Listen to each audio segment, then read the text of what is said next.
მოგესალმებით ძიროს ტელემოყრებო, თქვენ უყურებთ კონსერვატორიას, შაბათია, მომავალ კვირას აღდგომებია, საღდგომო კვირა და ჩვენ მოგვიძლებთ ამ დღესასწაულისთვის, თუმცა დღეს გვაქვს ბევრი სასაუბრო, სამწუხაროდ ევრობიუროკრატია განაგზობს ჩვენს წინამდე ბრძოლას, ეს არის პასეს საპარლამენტო ასამბლეის მორიგი ტრული რეზოლუცია ჩვენს წინამდე იმდენი იყო ეს რეზოლუციები იმდენი სხვა ორგანიზაციებისგან უკვე ჩამოთვლას აზრიც კი არა აქვს ამას მოყვა დროში დაემთხვა ჩვენი მაღალჩინოსნების ძალოვანების დასანქცირება ბრიტანეთის მიერ და ეს ბრძოლა აქტუალურია უკვე ევროპული ბიუროკრატია და deep state-ის ის ნაწილი რომელიც ტრამპს გადაურჩა ის გვერდზის იმედია კი არა და დარწმუნებული ვარ ჩვენ ამ ბრძოლას მოვიგებთ პასეს რეზოლუცია ეხმიანება 9 აპრილის მოვლენებს 9 აპრილი არის ჩვენ ტრაგედია ჩვენ ყველას გვაქვს ვალდებულება მოვალეობა კი არა ვალდებულება რომ მიუსამძიმროთ მივიდეთ ზოგი მისვლით ზოგი მოხსენიებით საქართველოს ყველა მოქალაქეს აქვს ვალდებულება რომ ის ახალგაზრდა ქალები კაცები ის ადამიანები ვინც იქ საბჭოთა კავშირის მტრულმა ძალამ სიცოცხლეს გამოასალმა ის მისამძიმრების აღნიშვნის და მათი ღვაწლის დაფასების ვალდებულება გვაქვს. ზოგიერთი ამას გამოხატავს სახლში, ეკლესიაში პარაკლისისას, ზოგიერთი კი სურს იქ მოვლენათა ეპიცენტრში მისვლა, სადაც მოხდა ეს ტრაგედია, აღმოჩნდა რომ ვიღაცა ვირიშვილები მე არ გულისხმობ პატიმრების მშობლებს, მათ ფსიქიკა დღეში აქვთ, ვინც არ უნდა იყოს ეს პატიმარი ჩემთვის, როგორც ყოფილი პატიმრისთვის ცხადია, მათ არ გულისხმობ, მაგრამ აი ვიღაცა ადამიანები, არა ადამიანები შეიძლება ითქვას, ვიღაცა ამაზე ვისაუბრებთ კი, რა პლაკატებით მივიდნენ და რა დროშებით და რა ლოზუნგებით და ვინ მივიდა, აი ეს ადამიანები ცდილობდნენ ფის კონტროლის დაწესებას, რომ აი ეს მიუშვათ ეს არა, ეს ხდებოდა იმიტომ, რომ პოლიცია სრულად კანონიერად გაეწმინდა იქ და პასეს რეზოლუციაში რომელიც მიიღეს, გაჩნდებოდა კიდევ ეს თავის და კიდევ ერთი ჩვენთვის დასამონათებელი იქნებოდა. ამიტომ გადაწყვიტა ძალიან ბრძნულად ქართული ოცნების ხელისუფლებამ რომ პარაკლისი გადაეხადა, იქ არ მისულიყო და პროვოკაციაში არ აყოლილიყო. მე მესმის და აქაც არიან ადამიანები აგერ ბედაზაზან ჩვენც ვისაუბრეთ რომ ძალიან ძიმე იყო ამის ყურება, როდესაც არ გიშვებენ უბრალოდ ვიღაც ცუდი ხალხი არ მინდა ლაპარაკი, მაგრამ ჩვენ ამასაც უნდა გაუძლოთ, გაუძელით და მოვიგეთ. საბოლოო ჯამში ჩვენი ნერვების ხარჯზე მოვიგეთ. მოდი ახლა ამის გარშემო ვისაუბროთ, პასეს რეზოლუციას ვისაუბროთ ამაზეც და დაიწყეთ თუ შეიძლება. შალო, მე იდეაში შენს თემას გავშვი. მოდი დავიწყოთ იმით, რომ ჩემი აზრით მათ ჰქონდათ სტრატეგია, რაც შენ კარგად ჩამოაყალიბე, მაგრამ მე კიდევ უფრო ფართოდ შევეცდები ახსნა. ანუ თავარი რა იყო, რომ ანუ მათ აქვთ სტრატეგია, რომელსაც ისინი კაგახანია მისდევენ, ეს არის ანუ სიმბოლური თარიღების დაკავება. რომ ანუ ისინი წერდნენ, რომ ანუ ახალ წელს რაღაცეებზე, რომ აი მათ ძველი ახალი რაღაცები რომ ხო, რომ აი ამ დღეს მათ ჰქონდეთ დაკავებული ეს სიმბოლური ადგილები იმისთვის რომ ხელი შეუშალონ საქართველოს მთავრობას. თან ისინი არის ორი მიზანი არის. პირველი მიზანია რომ ისინი ამით ამბობენ რომ მათ ფსიქოლოგიაში ხო ეს არის რომ ქართული ოცნება ერთის მხრივ ეს არის ტირანი, მეორეს მხრივ ეს არის უსუსური. ხო ეს როგორ არის? ხო, ერთად არის, ანუ ეს არის ორი ურთიერთსაწინააღმდეგო პოზიციის ერთდროულად დაცვა. ანუ მათ ოპოზიციას აქვს სტრატეგია, რომელიც გულისხმობს რომ ორ მიმართებას, რომ ერთი რომ ქართული ოცნება ეს არის უსუსური, მეორე ქართული ოცნება ეს არის ტირანი. ეს ლოგიკურად ერთმანეთთან არ ჟდება, მაგრამ მთელი მათი მოქმედებები არის განპირობებული ამაზე. ეხლა შევხედოთ 9 აპრილსაც რა ხდებოდა, რომ მათ უნდათ, იმიტომ რომ დაწერეს კიდევაც იმის ჩვენება, რომ აი ქართული ოცნება ვერ მოვიდა, მათ ჩვენ ამით მოვიგეთ, იმიტომ რომ ვერ მოვიდნენ და მეორეს მხრივ რომ მოსულიყვნენ. იტყოდნენ რომ ქართულმა ოცნებამ ჩაიდინა ტირანია, მათი ევროპელი დაგშალა, მათი ევროპელი პარტნიორები მზად იყვნენ რომ იქ დაეწერათ რომ აი არსა დედამიწის ზურზე ასეთი ტირანია არ მომხდარა. დაწერდნენ კი. ხო, ანუ ამას ლაპარაკი. წაუგებელი თამაში. ეს იყო აბსოლუტურად წაუგებელი თამაში, თუმცა შალვა აი მანდარი უკვე პრობლემა მდგომარეობს იმაში რომ ისინი არ ითვალისწინებენ რამოდენიმე რამეს. პირველი, ქართულმა ოცნებამ გაიგო მათი თამაშის წესები. ჩვენ ასე ვიტყვი ვიცით უკვე რა სიგიჟეს და რა სიდებილეს აკეთებენ ისინი სულ შესაბამისად ანუ როდესაც ადამიანები ერთ და იგივე რამეს აკეთებენ ძალიან ხშირად მის წინააღმდეგ კონტრზომების შემუშავება არის აბსოლუტურად მარტივი აქედან გამომდინარე ქართულმა ოცნებამ მოიქცა ძალიან ისეთი ჭკვიანურად მართალია თქვა ჩვენც გუშინაც ვლაპარაკობთ ამაზე რომ მართლა გული გვიკვდებოდა როცა ვხედავდით რომ 9 აპრილის მემორიალზე იდგნენ ადამიანები რომელსაც არანაირი მორალური კავშირი ამ დღესთან არ აქვს მაგრამ ალბათ და ასეც ჯობდა რომ ქართულ ოცნებამ მიიღო გაწყვეტილება და იქ მივიდა იმიტომ რომ ამით ჩვენ მოვახდინეთ რა რომ პირველ რიგში თქვით რომ გიჟი თავისუფალია და მართლა იქ მართლა ფსიქიკური პრობლემების მქონე ხალხი და ანგაჟირებული ხალხი რომლებიც იქ არიან მათ მიიღეს ის რომ ჩვეულებრივ მოქალაქეებს ვისთვისაც 9 აპრილი არის მნიშვნელოვანი შეუზღუდეს იქ მისვლა იმიტომ რომ ხო და კიდევ ერთ ვიტყვი ბაზა რა იცი სინამდვილეში ძალიან მნიშვნელობა აქვს აი ადამიანების ბუნებრივ მდგომარეობას ანუ მე რას გულისხმობ ამ ოპოზიციონერების ბუნებრივი მდგომარეობა, ანუ ნაციონალისტური სენტიმენტები არ არის რა. ანუ ესენი არ არიან. არა, რა თქმა უნდა. ანუ ახლა ხო ხვდებით რა ხო. ოდესაც რაღაცა რა ვიცი ხა gay friendly აქტივისტი ქალთა ხორუმზე გამოდის და დამტკიცდა ეს ყველაფერი. ხო, აი მელაპარაკება 9 აპრილის სენტიმენტებზე არ გვიჯერა. იმიტომ რომ ვიცით რომ ისინი არ არიან. ზაზას შენ დავამატებ არა შენთან ერთად ჩავერთვები. უყურე როდესაც თქვი რომ წაუგებელი თამაშობენო მათი აზრით ეს ერთი და მე ვფიქრობ რომ მე შეიძლება რაღაც გამოგჩეს და ამიტომ რა ეს არის მოკლევადიან პერსპექტივაში ანუ ეს გათვლილია იმ ვთქვათ ევროპელი მფარველებისათვის ძალიან მოკლევადიან პერსპექტივაში მაგრამ ჩვენ თუ განვიხილავთ გრძელვადიან პერსპექტივაში ამ შემთხვევაში მთავრობა დარჩა ხელისუფლება დარჩა მოგებული იმიტომ რომ ის ადამიანები რომლებიც ოპოზიციას ხარს უჭერდნენ და ვითვისაც ცოტა ძვირფასია ცოტა მაინც შეიძლება ვდადო ამბობ მაგრამ ცოტა მაინც ძვირფასია ის 9 აპრილის იდეა ქართული ღირსება და თავისუფლება და ასე შემდეგ ის ხალხი აუცილებლად განაწყენდა და იმათვისაც ამაზრზენი იყო. ანუ შესაბამისად, ძელვადიან პერსპექტივაში ჩვენ მოვიგეთ, სინამდვილეში საქართველოს მოიგო, ხალხმა მოიგო, უბრალოდ ამათ ის რაღაცა ერთდღიანი ნიუსისთვის დააყენეს, რომ აი რაღაცა როგორც ამბობდი 100%-იანი, ნახე, ერთნი ამბობენ, როგორი სუსტია ხელისუფლება ვერ გაბედა, მეორენი ამბობენ, რომ ნახე ჩვენ რა მაგრები ვართ, ამას ვაკეთებ. და აი შევაჯამებდეთ ჩემს იმას, ზუსტად აბსოლუტურად ეთახვები, მეც მაგას ვამბობ ერთმანეთს რებაშობით. უბრალოდ ეს აჩვენებს, რომ და მადლობა ღმერთს. ეს აჩვენებს ერთ რამეს რა, მათი სტრატეგია არ მუშაობს. კი, ბუნებრივია. მე უბრალოდ ზაზა მინდა შენ კიდევ დაამატო, ჩვენ საუბრობთ იმაზე და ჩვენ უნდა ვთქვათ ეს რა უხეიროდ არის შედგენილი ის მეპროტესტე ეგრეთ წოდებული პატრიოტები, ხო? ადამიანები ეს ქალბატონი სულბელიანი, ქალბატონი რას ქალბატონი სულბელიანი, რომელიც რამდენიმე წლის წინ დისკოტეკა ეგონა მემორიალი და იქ ცეკვავდა და პრაიდის წარმომადგენელია და კიდევ ვიღაცები, რომლებიც LGBT დროშაც კი გაშალეს, ხო, იქ ნახეთ ეს და ასე შემდეგ. და ეს აბსოლუტური იგნორირება იმ ხსოვნისა, იმ სულისკვეთებისა, რაც თუნდაც იმ დღეს ან ზოგადად იმ დღეს შემდეგ საქართველოში არის და მერთმანეთს რა იყოს. აი ეს არის ლაკმუსის ქაღალდით, ხო, რომ გააგრძელო. აუცილებლად ჩვენ ვნახეთ ძალიან გულდასაწყვეტი იყო. ჩვენ ვნახეთ რომ მთელი საქართველოსთვის მნიშვნელოვანი რაღაცა სულიერებასთან დაკავშირებული, თავისუფლებასთან დაკავშირებული სიმბოლო როგორ მიიტაცეს იმ ადამიანებმა, რომლისთვისაც ეს არაფერს არ ნიშნავს.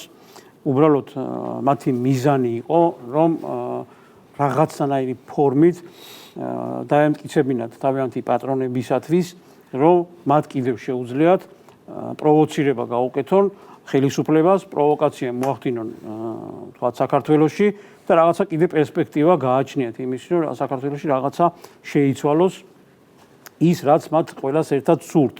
ხო, ფაქტია, მოდი ავიღოთ რაღაცა თუნდაც ერთი 3 მაგალითი და განვიხილოთ, რამდენად შეიძლება მნიშვნელოვანი იყოს თითოეული ამ მიმართულების ხალხისათვის 9 აპრილის იდეა. უბრალოდ მათ სურთ რომ ეს იდეა მიიტაცონ და რაღაცა ეროვნულობასთან დაკავშირებულები იყვნენ, მაგრამ ვერაფრის დიდებით ვერ გამოვა, ხა შეიძლება სუდი შედარება გავაკეთო, ახლა პოლიციელმა რომ თავი დაანებოს, თქვა პოლიციის სამსახურს და კანონიერი ქურდობა მოიდომოს, დაახლოებით ეგეთი სიტუაცია, როგორ შეიძლება ლიდერი იყოს 9 აპრილს ატა ბურჭულაძე. ხო? სულ რამდენიმე მაგალითი, სულ 1 99 წლის თებერვლის თვეში 18 თებერვალი იყო, როდესაც მაგალითად და მასთან ერთად იყო ლიდერი კიდევ ეს ყოფილი ბანკირი თაღლითი ხაზარაძე დავიწყებ და ხაზარაძე მაგარია ხაზარაძე ეროვნული იდეებს რომ 18 თებერვალს მერაბ კოსტავას მიტინგი დაშალეს და სულიად განსახურდეს და გპის-თან მერაბ კოსტავას ხელი გაარტყა როგორც კონკავშირის თავმჯდომარე იყო და როგორ ბედავდა რომ თქვათ რაღაცა იაქტიურად ხო იაქტიურად ეს კაცი გამოდის იქ და ყველაფერს თავი დავანებო და ცდილობს რომ 9 აპრილის იდეასთან დაკავშირებით იყოს რაღაცა ლიდერი. ხა პაატა ბურჭულაძე ყველაზე მნიშვნელოვანი რა არის თვით ანუ მე საინფორმაციოში უყურე რაღაცა თითქოს ზერელედ იყო რამდენიმეგან გატარებული რომ მე ვარ რუსული ბანი. მას ესე არ უთქვამს. მან თქვა სიტყვით გავიმეორო. მე ვამაყობ რომ ვარ რუსული ბანი. დღეს 9 აპრილს ლოცვი და სიმღერით იბრძოდნენ. Საბჭოთა ჯარების პირისპირ. Представляю всегда школу, русскую школу за границей, и это для меня большая честь, когда меня называют русским басом. ანუ ადამიანი 2018 წელს 6-7 წლის წინ რუსეთში ამბობდა რომ ის ამაყობს რომ არის რუსული ბანი. ანუ ხო ვერავინ ვერ იტყვის რომ რაღაცა ან 2008 წელი არ იყო მომხდარი თქვათ ეს რაღაცა უახლოესი ომი არ იყო მომხდარი 9 აპრილზე აღარ ვლაპარაკობ და აღარ ვლაპარაკობ კიდე ქონდა აღებული რუსეთს თუ უკრაინა უფრო უყვარს. ანუ ის მანამდე ორჯერ უმღერა პუტინს, ორჯერ და იყო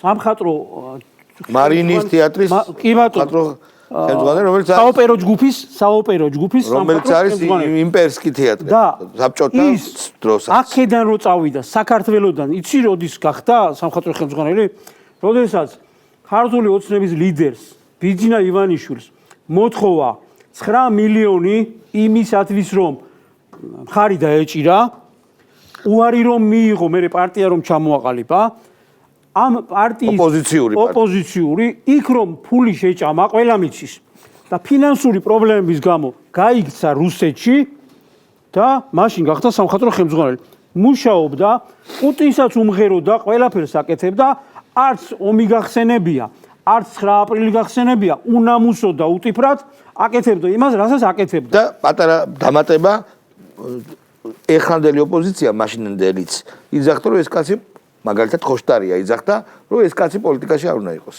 ბურჭულაძეზე აი სწორედ იმიტომ რომ უმღერა პუტინს აქ ეხლა მარტო ბურჭულაძეზე კი არა ესეთი ადამიანები იყვნენ არიან და შეიძლება იქნებიან რომ საზოგადოება ამათ თავიანთ განაჩენს გამოუტანს ეს განიყულია და ვერც ვერასოდეს ლიდერი ვერ გახდება აქ თავარი პრობლემა რა არის იცით ამას ყავს მხარდამჭერები მასთან ერთად რაღაცა გაურკვეველ ფინს კითხულობდნენ ვინც არ უნდა იყო ანუ შენ როცა გჭირდება ანუ რისი თქმა მინდა სადმე ვიდივარ იცი რომ რაღაცა იდეა თითქოს რომ აი ეს რუსეთი ჩვენი რაღაცა დამყრობელია ჩვენ რუსეთს ვებრძვით რაღაცა ბუშტი რო გაუბერეს დიდი რუსეთი რო აწერია ჰაერში რაღაცა და იმას რო ებრძვიან ეს ლაგატკებს ესვრიან დაახლოებით ეგეთი რაღაცა და რუსული და ამ დროს პაატა ბურჭულაძე უდგათ იქ იმას ხარს უჭერენ იმასთან ერთად ფის კითხულობენ და ტას უკრავენ ანუ ეს ხალხი არაფერ შუაში არ არის რუსეთთან არ აინტერესებთ ესენი ეძებენ მიზეზს საბაბს იმისათვის როგორ გამოიყენონ რომ მაგალითად ქვეყანაში რაღაცნაირად მოხდეს არეულობა და ეს მესამე სეგმენტი ავიღოთ ახლა რა ეს იყო მესამე სეგმენტი რომელიც მივიდა და გაშალა დიდი პლაკატი სადაც იყო რაღაცა LGBT წარმომადგენლები თუ ქვიარ რაც ერქვა რა ხო და მოდი ახლა ჩვენ დავფიქრდეთ ანუ ეს ხალხი ეს ქვიარ ჯგუფები და წეღან ვინ ჩამოთვალეთ რუსეთუმეებს ეძახიან ხო თქვით ჩვენ რომ რუსეთი ამათ არ აინტერესებს ნული რომ ამათ რუსეთი აინტერესებს თორე როგორ გააჩერებდნენ პაატა ბურჭულაძეს იქ ლიდერი როგორ იქნებოდა საერთოდაც არ მიუშვებდნენ ბურჭულაძეს მიუშვეს და ლიდერი იყო და ის ადამიანები ვინც 9 აპრილის იმ დღეს მიტინგის წამყვანები იყვნენ უშუალოდ მონაწილეობდნენ ზოგიერთმა შობელი დაკარგა ოჯახის წევრი დაკარგა ის ადამიანები არ მიუშვეს და ეს ქვია საზოგადოება რაღაცა ტინგიცობდა უხაროდ რა უხაროდათ ყველამ ხო კარგად ვიცით რა უხაროდათ ანუ რაღაცა ის შედეგი აგერ წეგან ნიკარო ლაპარაკობდა დაახლოებით ის რაღაცა შედეგი თავიანთი ჭკუით დააყენეს ანუ ისინი იმას კიდე ის უხაროდათ რომ შეურაცხყოფა მიაყენეს საზოგადოების დიდ ნაწილს ანუ ისინი მაგით არიან კმაყოფილები მაგით საზდოობენ ანუ შანსი მიეცათ ჯერ ხო ვერ გამოჩნდეს ქვია საზოგადოება მერე გამოყვეს თავები ანუ შანსი მიეცათ იქ დაინახეს რომ შესაძლებლობა იყო რომ საზოგადოებისთვის როგორმე შეურაცხყოფა მიეყენებინა და გამოვიდნენ გაშალეს ჩვენ აქ ვართ 9 აპრილი რაღაცა რუსეთი და გვეუბნებიან რომ იმის უფლებაც აქვთ მემორიალზე იცეკონ იმის უფლებაც აქვთ რომ თვითონ დაიბრანონ რაღაცა ეროვნული ქართული სული ანუ რა არის ღირსება რამ გადაარჩინა სულ იმას ვამოვთხოვე რომ საქართველოს რამ გადაარჩინა როგორ მოიყვანა აქამდე ანუ ერთი ის რომ ღირსება და სარწმუნოება ერთმანეთთან უნდა იყოს შერწყმული. სხვანაირად შანსი გქონდა ნული იმისათვის რომ ჩვენ გადავრჩენილიყო ხო? ჩვენი წინაპრები ამით მოდიოდნენ და დღეს ამათმა საერთოდ ყველას ღირსებას და სარწმუნოებას კიდევ მიაყენეს შეურაცხყოფა. და ამის მოთმენა შეუძლებელია. ჩვენს საჯარო დისკურსში მკვიდრდება ესეთი ტერმინი, რასაც რუსოფრენია, ხო? რას ნიშნავს რუსოფრენია? ანუ ერთი მნიშვნელობა ეს არის, რომ ერთის მხრივ რუსეთი იშლება, მაგრამ მეორეს მხრივ ყველას ტრამპს აკონტროლებს და ასე შემდეგ. მაგრამ მე ვაკვირდები, რომ ჩვენს ლიბერალებში არის ამ რუსოფრენიის ფსიქოანალიტიკური მომენტი და კერძოდ აი ჩამოთვალოთ, მოდი ყველა ანუ ეს ადამიანები აი ბურჭულაძე ახსენა. მე ვამაყობ რომ რუსული ბანი ვარ. მე ვამაყობ რომ რუსული კულტურის შვილი ვარ. აღარ დავასახელებ ეხლა ჩვენი მაყურებელმა იცის ვიზეცაა საუბარი. ზოგიერთ რუსი ცოლი ყავს და რუსეთს გმობს. ზოგიერთ რუსეთში ყიდის თავის საქონელს და რუსეთს გმობს. ზოგიერთ რუსი ცოლი ყავს და ფიზიკურად თავს ესხმის ჩვენს პარლამენტის წევრი ზუსტად ეგ გულისხმე. ზოგიერთი მაგალითად რუსეთში მღერის აგვისტოს ომის მე და ზოგიერთი საერთოდ სააკაშვილის გულისხმობ ომის მერე ხვდება და რუს ტურისტებს აქ იმას ურტყავს საზღვარზე ელაქუცება. და ეს ყველა რატო ხდება, რომ ჩვენ გვეძახის რუსეთუნებს? ჩემი აზრით, მათ არის ფსიქოანალიზში რო არის, როდესაც შენ რაღაც დანაშაულის განცდა გაქვს, შენ ანუ ეს გჭირდება განტევების ვაცი. და აი მთელი ეს ჩვენი საზოგადოება უმრავლესობა კონსერვატიულად ეროვნულად განწყობილი საზოგადოება მათთვის ვართ ეს განტევების ვაცი. მათ უწევთ ისტორიული კონიუნქტივიდან გამომდინარე რუსეთთან ურთიერთობა, მაგრამ თან დასავლეთისთვის ხო რუსეთი რაღაცნაირი ველური ძმა არის და აი ის დასავლური ისინი ხო რაღაც ქედმაღლობა აიძულებს მათ რომ ამ ტვირთისგან განიწმინდონ ასე ვთქვათ ეს ფსიქოლოგია და ჩვენზე გადმოაქვთ ეს ყველაფერი. აი მართლა მიკვირს ხომ ხო შეიძლება ვიღაცა მართლა იყოს რომ აი არც რუსეთი უყვარდეს და ვერ იტანს მე ყველა მათგანს გადაბმა რუსეთთან და ეს საოცრებაა ხო და ბურჭულაძე არის ერთ-ერთი რუსეთში 2003 წლის შემდეგ არ ყოფილა. ძალიან ბევრი არა, მაგრამ კარგი მეგობრები მყავს რუსეთში, ქართველების და რუსების. ტელეფონით არ მაქვს მათთან ურთიერთობა, ჩემ თავს ახლა ვადანაშაულებ რომ კომპლექსი ხო არ გამიჩნდა. ანუ მე არც საქმიანი მეგობრულიც კი დაბადების დღეებია ხო, ქორწილია რაღაცა არის, ყოველ შეიძლება წასვლა პატიჟები. არა მაქვს, იმიტომ რომ არ მინდა რა ზედმეტი მithmamotkhmis ის გავხდე. ეს მაიმუნები მართლა ვაჭრობენ რუსეთთან. ფულებს აკეთებენ რუსეთს. ეს ბანკები ზოგ ბელორუსია ფილიალი, ზოგ ყაზახეთში, ზოგ ბელორუსია რუსეთზე კარგია, ზოგი რუსეთში ოპერირებს რამენაირად და ღერიან. ესენი კიდე ჩვენ გვეუბნებიან რომ რუსეთუმები ვართ, ეს არის აი როგორი 7 მაგი 10 მაგი სტანდარტი, იცი? ხო. კონფუცის აქვს ესეთი გამოთქმა, თუ გინდა მტერი დაამარცხო, მისი სიმბოლოები უნდა მიითვისო. ზოგადად სიმბოლოებთან მიმართებაში არის ორი მიმართება, ერთი არის ან მტრის მოწინააღმდეგე სიმბოლოს ანადგურებ, ან მას შინაარს უცვლი. ჩვენ როდესაც ვსაუბრობთ 9 აპრილზე და არა მარტო 9 აპრილზე, ლიბერალების თავარი мотиваცია იყო ის, რომ ჩვენი ნაციონალური იდეა, ჩვენი ნაციონალური სიმბოლიკები მიითვისებინათ, შეექმნათ რაღაც ახალი ნაციონალური რაღაც სიმბოლიკები და მოხდარიყო მაგ ნაციონალური სიმბოლიკის გავსება ლიბერალური რაღაცა დოგმებით. და ამაში ეხლაც მიმდინარეობს საგამოძიებო კომისია და რამოდენიმე დღის წინ ითქვა სწორედ გიული ალასანიაზე და უნივერსიტეტის საკითხზე, ხო? როგორ გადასცეს უნივერსიტეტის რამოდენიმე კორპუსი, საუბარი იყო GPI-ის კორპუსებზე, როგორ გადასცეს ალასანიას, როგორ მოხდა ის, რომ შეიქმნა მთელი რიგი ინსტიტუტები და ნახეთ აი ავიღოთ რამოდენიმე სიმბოლო. პირველი სიმბოლო ეს არის ამ ინსტიტუტებში იქნება პირველი სიმბოლო ეს ილია ჭავჭავაძის სიმბოლო, აბსოლუტურად მითვისებულია. ილია ჭავჭავაძე გამოყვანილია რა ვიცი ულტრალიბერალად რაღაც ისეთ პიროვნებად, რომელიც მათ წინ მიუძღვით. მეორე მნიშვნელოვანი მომენტია ის, რომ აბსოლუტურად ესეთი 90-იანი წლების, 80-იანი წლების ეროვნული მოძრაობის წარმომადგენლები ასევე მითვისებული აქვთ. იმის მიუხედავად, რომ ახლა ჩემი წარმოდგენით რო ავიღოთ კოსტავა და გამსახურდია და მათი ნაწერები რო ავიღოთ, აშკარად არ ემთხვევა იმ ლიბერალურ წარმოდგენებს და ნაწერებს და ბილად რო ვთქვათ, არ ემთხვევა აბსოლუტურად, რომ მაგრამ მათ მიითვისეს ეს ისინი მიითვისეს და დაიწყეს ისტორიის საქართველოს უახლესი ისტორიის აბსოლუტურად გადაწერა. ეგაც სიმბოლური მითვისება, იმიტომ რომ ყოველთვის ადამიანისთვის ჩვენთვის თუ სამი რამე იყო, სამი ესეთი რამე იყო, ერთი იყო სახარება, ქართლის ცხოვრება და ვეფხისტყაოსანი ლიტერატურა, ისტორია და რელიგია, ხო? ესე ავიღოთ, ხო? ანუ ყველა მიმართულებით თვითონ შექმნეს რაღაცა ალტერნატიული რაღაც სიმბოლოები. და ცდილობა ქონდათ რომ შეექმნათ სადღაც ეს მოახერხეს, სადღაც ვერ მოახერხეს რელიგიაში იმის მიუხედავად რომ რა ვიცი უკრაინაში გამოვიდა. უკრაინაში გამოვიდა. ის მიუხედავად რომ ცდილობდნენ რაღაც შობის რაღაც თავის თარიღების მორგებას და მეორე აი ის ისტორია უკვე ისტორიის გადაწერის ცდილობა უკვე წარმატებით მიაღწიეს მით უმეტეს სააკაშვილის დროს ამის ინსტიტუციალიზაცია მოხდა. და ჩემთა სამწუხაროდ აი მთავარი ესეთი მომენტი არის ის რომ 2012 წლის შემდეგაც გაგრძელდა ეს რაღაცა სიმბოლოების გადაწერა. და იმისთვის რომ ჩვენ რაღაცნაირად ესე ვთქვათ ეს სიყალბე რაღაცნაირად გავარჩიოთ, საჭირო ამაზე საჯაროდ საუბარი, საჯარო სტატიების დაწერა, საჯაროდ განხილვა, რადგან აი მაინც აქამდე არ ექცეოდა დიდი ყურადღება, ეგეცაც ვაღიაროთ, არ ექცეოდა დიდი ყურადღება, ცდილობდით რომ ეს უბრალოდ რაღაცა მათი ახირების დონეზე ყოფილიყო, მაგრამ ეხლა უკვე როდესაც რესურსი გაჩნდა, სუვერენიტეტი სახელმწიფო ვალდებულია პირველ რიგში, რომ საკუთარი ის სიმბოლოები ქონდეს და არ მისცეს ეს ამძალებს და მეორე საკუთარი წარმოდგენა ქონდეს ისტორიაზე, ბაშორის უახლეს ისტორიაზე. სწორედ ამას უკავშირდება ის საგამოძიებო კომისიაც, იმიტომ რომ ეს კომისია უახლეს ისტორიას იძიებს.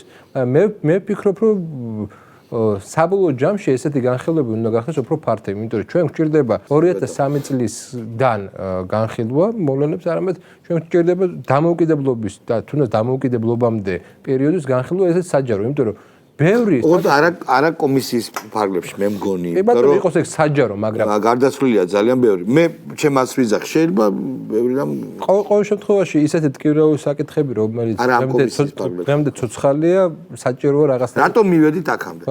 ძალიან კარგი იდეაა, მეგობრებო, მე მომწონს. კარგი ეს ლაპარაკი, კარგი, მაგრამ რეკლამა ვნახოთ.